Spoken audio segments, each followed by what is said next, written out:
wetu Askofu Mkuu Samson Modhuri, askofu wote ambao tuko nao siku ya leo, nyumba yote ya wachungaji, na pia mheshimiwa wetu baba yetu wa taifa Daktari Samuel Arap Ruto, gavana wetu wa kaunti hii ya Kiambu Wamatangi, mheshimiwa wetu wa bunge letu la Kenya Kimani Ichung'wah, CSs ambao tuko nao siku ya leo, na mheshimiwa wetu wa bunge letu Mheshimiwa Kururia ambaye ametualika siku ya leo, mama wetu wa kaunti, mama wa Muratha, waheshimiwa wote pamoja na wanaokutanika mahali hapa, na mheshimiwa wetu Mama Simba, na watu wote ambao tumekutanika siku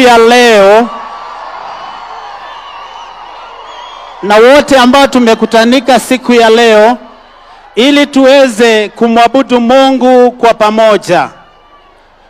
Ningependa kuwasalimu katika jina la Yesu. Hamjambo?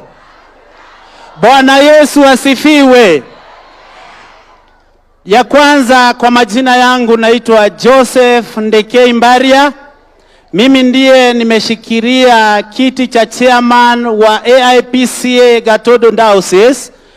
Na ya kwanza ni kumshukuru mheshimiwa wetu, rais wetu wa Jamhuri la Kenya, kwa sababu ya kupata nafasi ya kuja kushiriki pamoja nasi siku ya leo. Kwa hivyo tunashukuru kama kanisa, kwa hiyo nafasi imetengwa ili tuweze kuwa na ibada pamoja na yeye katika jina la Yesu. Pia ninashukuru mheshimiwa wetu Kururia kwa kazi nzuri ambayo ameifanya katika hii constituency yetu.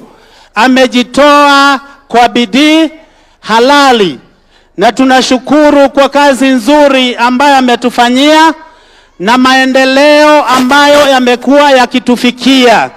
Kama wananchi wa Gatondo North, tunasema Mungu abariki mheshimiwa wetu pamoja na rais wetu.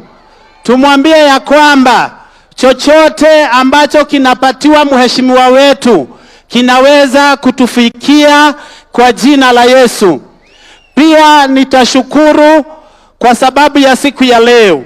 Jambo letu kuu ni kwa sababu ya kanisa letu ambalo tunategemea na tumekuwa tukianzisha toka mwaka wa 22. Tumekuwa na mchango wa kanisa letu la Karuri ambalo tunalitegemea kwa sasa. Hilo ndilo litakuwa cathedral yetu ya Gatondo Diocese, na tumekuwa tuking'ang'ana kujenga. Mheshimiwa Kururia, Mheshimiwa Ichung'wah wametusaidia katika hali ya kujenga mpaka mahali tumeweza kufika, na tumeng'ang'ana pamoja na Wakristiano ambao tumekuwa pamoja nao, lakini ikafika mahali mzigo ukakuwa mzito.